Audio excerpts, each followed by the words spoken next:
Olá, internautas. Meu nome é Alan Alex, sou editor do Painel Político e a gente apresenta aqui hoje o resumo da semana. Aqui comigo, o advogado Murilo Ferri.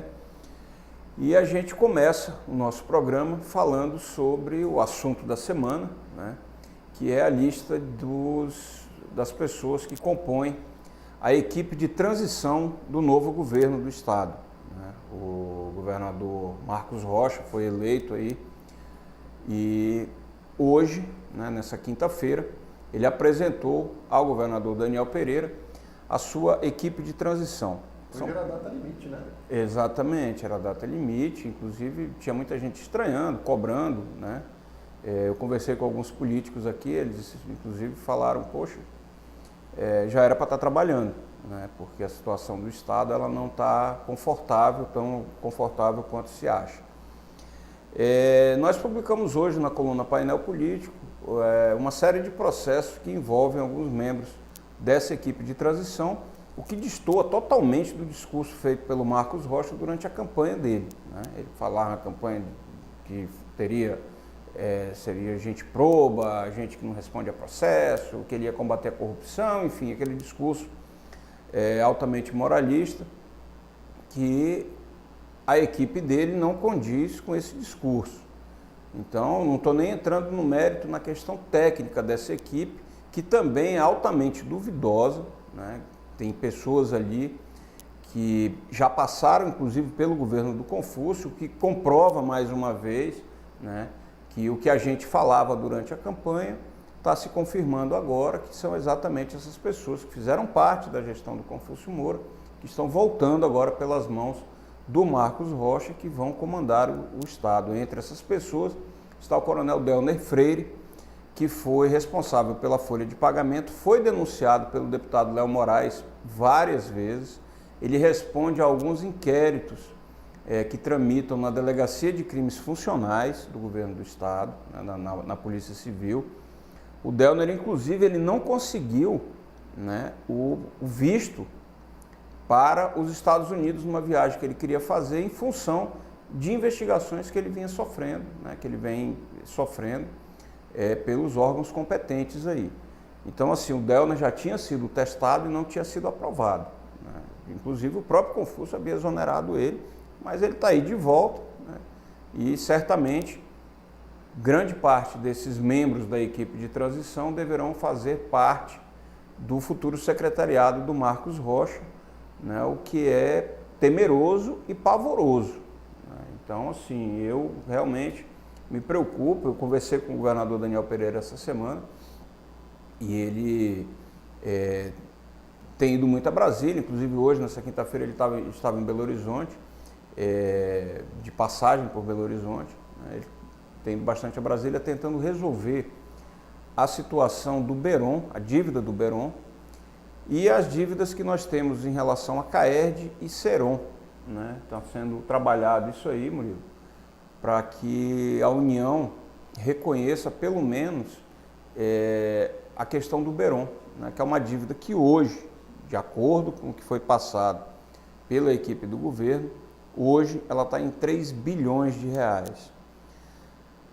Só que desses 3 bilhões, 2 são juros. Isso seria feito uma elas por elas, né? A dívida da Exatamente. E ICMS.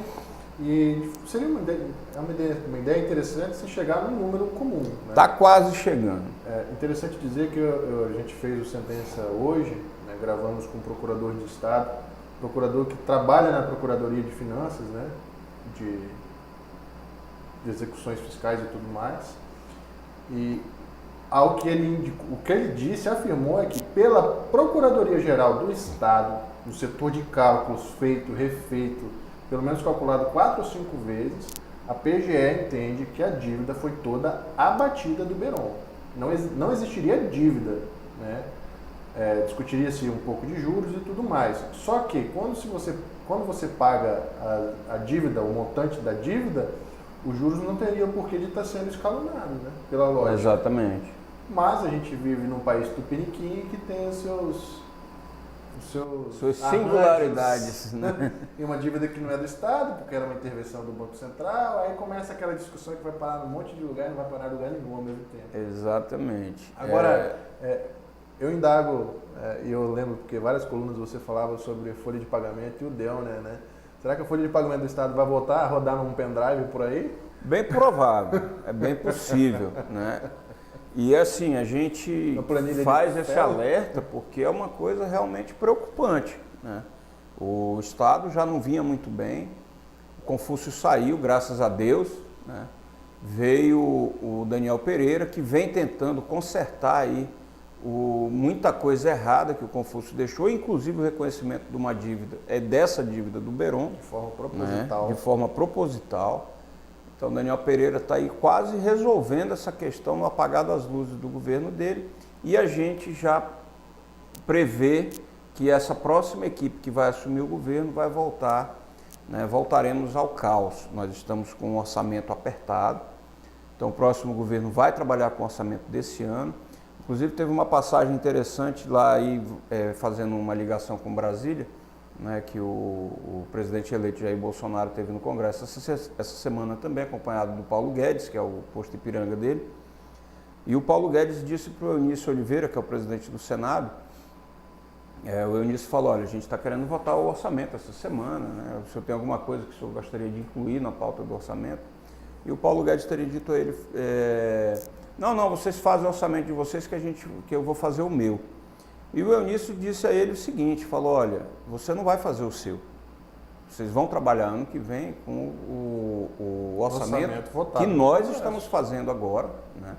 Então, não tem nada disso de eu faço o meu, você vai fazer o seu depois, né? O que também terminou causando um problema para o presidente eleito, né? Essa ida do Paulo Guedes ao Congresso, que ele não tem traquejo nenhum, e terminou que o Senado, essa semana, numa demonstração de força, fez um pacto com o STF e aprovaram uma coisa que o Bolsonaro tinha dito pela manhã que não seria aprovado, que foi a questão do reajuste, né, o teto do funcionalismo público, que é estabelecido através do reajuste para os ministros do STF. Isso é interessante de esclarecer, Murilo, porque a imprensa, normalmente, as pessoas ficam com raiva dos ministros do STF. A imprensa fala, foi um reajuste para os ministros do STF. Não foi um reajuste para os ministros só do STF. Esse reajuste que é concedido aos ministros do STF, ele é o teto do funcionalismo público. Então, o teto que antes era de 33 mil e pouco, passou para 39 mil, quase 40 mil reais. Então, isso gera um efeito cascata em todos os segmentos do serviço público federal, né? E, por consequência, nos estados também, porque os estados fazem o cálculo, se percentualmente, em cima do teto do funcionalismo público, que é estabelecido pelo salário dos ministros. Então, não adianta ficar com raiva dos ministros do STF, você tem que fazer a conta como um todo, né? Então, no caso, nós teremos um impacto aí muito grande e hoje circulou a informação também que o MBL teria entrado com uma ação tentando barrar esse reajuste, o que não vai acontecer. Não se iludam que isso não vai acontecer. É porque é o judiciário que vai julgar, né? É o judiciário que vai julgar. E na pauta do STF está inclusa a questão também do auxílio moradia dos magistrados, né? Então, esse reajuste, na verdade, foi feito, eles querem fazer uma compensação. Reajuste do salário e extingue o auxílio moradia, que de fato já vem incorporado ao salário da magistratura, com uma diferença. Esse auxílio, ele não é tributado. Não incide contribuições previdenciárias e o imposto de renda. Exatamente. Vai passar a incidir agora. Incide com reajuste, né? Exatamente. Agora, convenhamos, fica uma dica para o presidente, né, é extremamente danoso esse final, esse limbo que acontece entre eleições e a próxima legislatura, né? Porque eles também estão querendo empurrar a goela abaixo agora a reforma da Previdência. Exatamente. Vão aprovar 50% de membros do Legislativo que não vão renovar, não vão estar no próximo Legislativo, na próxima legislatura. É verdade. No ano que vem. Esse limbo, e é uma dica que seria uma dica para o Executivo, né, tanto nacional quanto estadual, seria algum tipo de vedação quanto a isso. Votar a LDO, votar o orçamento, tudo bem, tranquilo. Agora, votar reformas para um Legislativo que não vai nem assumir É verdade. Temerário. Não se responsabiliza. Né? Agora, com relação ao aumento do judiciário, que de forma escalonada vai aumentar para todos os funcionários públicos, o teto e tudo mais, mas, olha, fica aquela crítica de que ninguém respeita o teto. O teto não é respeitado há muito Né?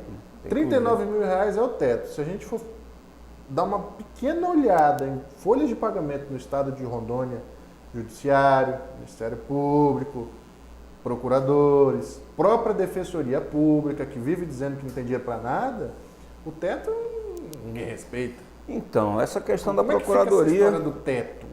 é um assunto que eu lembrei agora, que é interessante, que eu acho não, nós vamos abordar isso no futuro próximo, que é em relação à permissividade para que procuradores públicos advoguem no privado.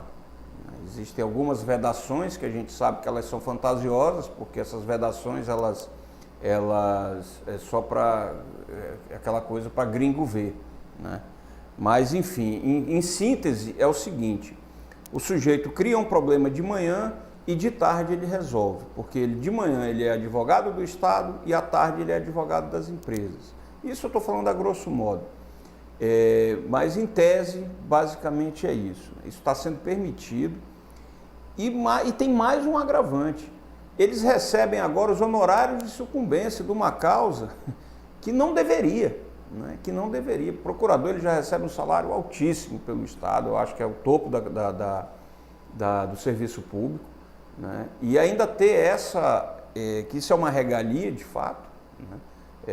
Você pegar outras categorias, por exemplo, onde tem alguém que é advogado, o sujeito não pode advogar, em função de vedações, tanto por parte da OAB quanto por parte da própria legislação. Mas os procuradores têm essa regalia, né? Isso é um absurdo, isso, imagina. O sujeito trabalha de manhã pelo Estado e de tarde contra o Estado, né? Então, é uma coisa assim, a gente vai voltar nesse assunto mais adiante, e eu quero trazer ele com mais dados e tentar esclarecer isso de uma forma bem transparente, né? Você vai encontrar bastante fundamento de advogados privados contestando essa situação, de advogados privados defendendo. Descobri hoje na nossa entrevista do Sentença que também você vai encontrar procuradores, obviamente, defendendo a tese, e procuradores que são contra essa tese também. Uhum. Né? E, inclusive, tem escrevido alguns artigos e tudo mais. Pois é. Então, dando sequência ao nosso resumo, o Confúcio Moura, agora eleito senador, está preparando para armar o bote em cima do Waldir Raupp e de toda a executiva atual do MDB, né? Nessa quinta-feira ele já mandou um recado através da assessoria de imprensa informando que o MDB precisa se reinventar, né? Que o MDB está muito acomodado, precisa se construir novas lideranças, enfim, fez um discurso nesse sentido. O que indica claramente, né, que o Confúcio está se mexendo no sentido de ocupar toda a executiva com o pessoal dele. Então, nessa mudança dele aí, certamente, né, ele vai dar um jeito de tirar, ou de pelo menos colocar numa situação bem isolada, de isolar dentro do partido, todo mundo que se colocou contrário a ele durante a convenção que nós tivemos, aquela convenção atribulada, que teve inclusive tapa na cara e muita baixaria, né? Então ele já está se movimentando nesse sentido. Com a fragilidade do casal Raupp, que ficou sem mandato, com Maurão de Carvalho, que também vai ficar sem mandato, né?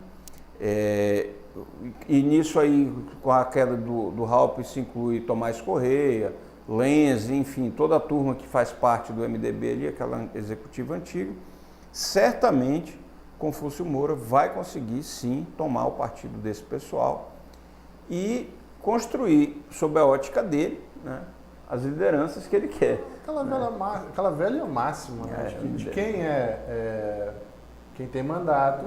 Rei morto, rei posto, né? Exatamente. Então o MDB certamente vai engrossar as fileiras aí com Lúcio Moschini, que deve assumir um cargo na executiva, e outros, né, que fizeram parte do governo do Confúcio Moura. Inclusive tem uma foto que você vai ver a foto aí do Confúcio em Brasília, ladeado, né, como dizem os comunistas sociais aí, pela Yacira Zamor. O pessoal da CAERJ gostou bastante da foto. Exatamente. Mandou um abraço para ela. E a que foi da Cibra, lá em Brasília também, Elisete Lionel.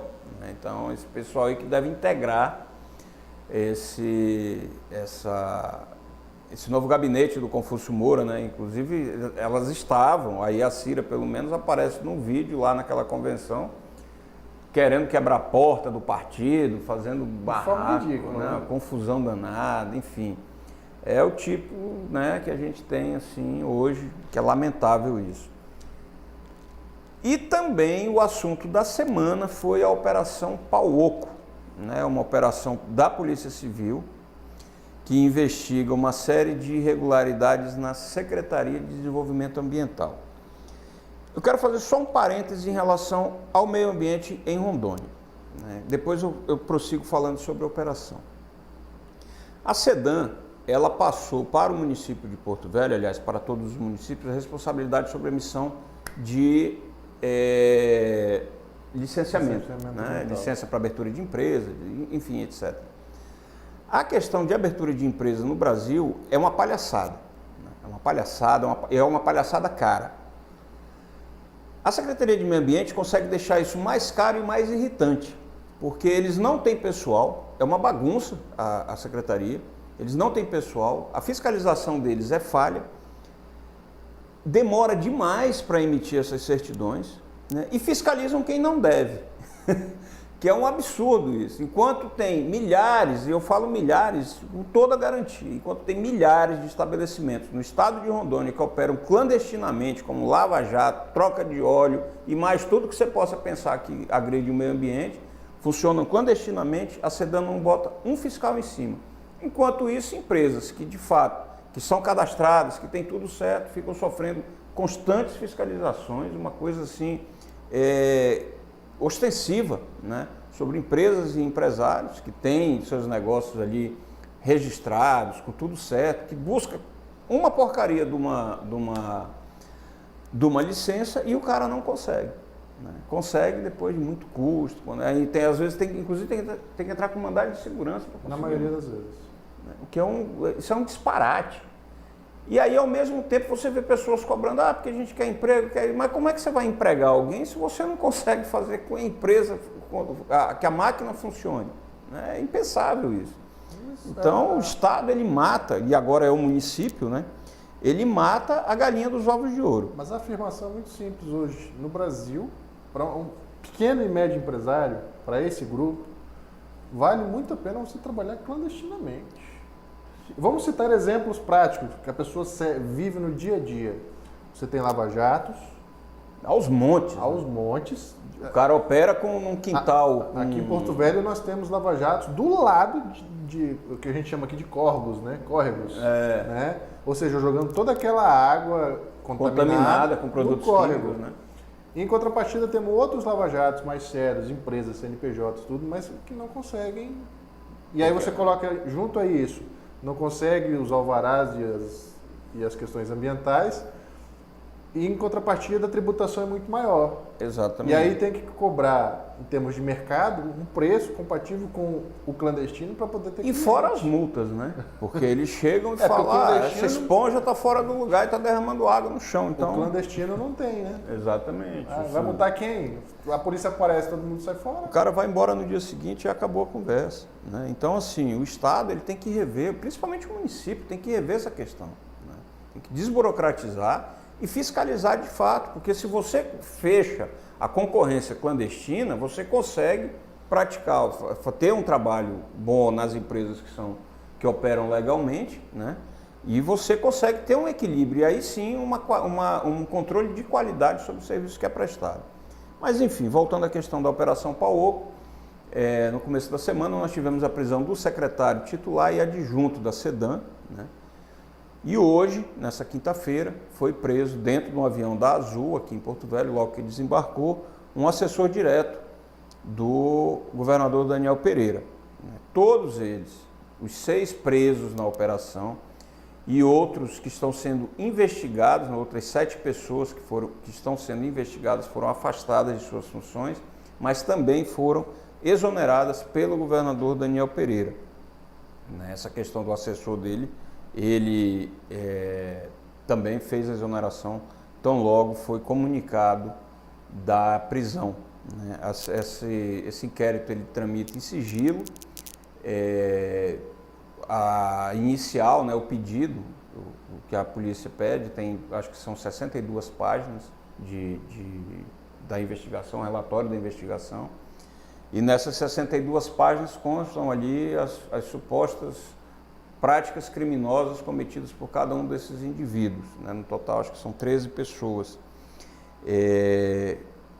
Então, é tipificado as condutas. Eu conversei com o advogado de um dos presos, que é o Oswaldo Pitaluga, que está preso. Eu conversei com o advogado dele, Hernandes Segismundo. O Segismundo disse que os indícios, as acusações contra o Pitaluga, elas são infundadas e que ele acredita que tão logo encerre o prazo dessa prisão temporária, que são 5 dias, o cliente dele já esteja livre e que ele não deva responder por crimes, porque ele acredita que não tem. Responder ele vai, ele não deve ser condenado, enfim. Realmente a SEDAM ela é palco de problemas há muitos anos. No governo do Confúcio, então, ela veio sofrendo aí intervenções, denúncias. Nós tivemos aquele episódio das caminhonetes que nós publicamos, nós divulgamos com exclusividade. Caso você não tenha acompanhado ou você não saiba, a SEDAM havia comprado uma frota de caminhonetes, de veículos, que tinham simplesmente desaparecido. Ela comprou, pagou, mas os carros não chegavam em lugar nenhum. E ainda comprou errado. E ainda comprou errado, que eram do CAR, é um programa de regularização que é desenvolvido pela SEDAM. Enfim, depois que nós fizemos a denúncia, após uns 2 ou 3 dias, ou um pouco mais, as caminhonetes apareceram e a compra foi altamente suspeita. Enfim, a SEDAM ela é palco ali de muitas irregularidades. Vamos aguardar a conclusão desse inquérito, que eu creio que tão logo seja encerrada a fase de investigações, a gente vai ter acesso ao desfecho disso e, de fato, a responsabilidade de cada um dos envolvidos. Eu gostaria de fazer um convite para você participar das nossas redes sociais, no Facebook, Instagram, Twitter, aqui no YouTube, assinar o nosso canal, acompanhar. A gente tem aumentado a nossa produção de vídeos, a gente está melhorando algumas coisas. A proposta nossa daqui a alguns dias, a gente está fazendo esse programinha aqui ao vivo com a participação de vocês, e aí sim a gente vai poder interagir um pouco mais e responder a perguntas que vocês têm em relação aos temas que a gente vem tratando, E e também nós temos os nossos programas que já são da nossa grade fixa, O Político, faz entrevistas com personalidades do mundo político. O Sentença, que é apresentado pelo Murilo, que entrevista aí advogados, juristas, enfim. Então, a gente colocou aí o universo jurídico em pauta, E o Revista, que trata de assuntos diversos, de moda, beleza, saúde, etc. E, lógico, o nosso resumo da semana. Então, eu gostaria aí de agradecer o pessoal que tem acompanhado nossa programação, acompanhado o painelpolitico.com, que essa semana, inclusive, a gente, aliás, nos últimos tempos aí, desde a eleição, que a gente vem dando notícias exclusivas em primeira mão, Então, quer ficar bem informado, segue aqui o Painel Político, porque a informação, sem dúvida nenhuma, ela chega primeiro por aqui.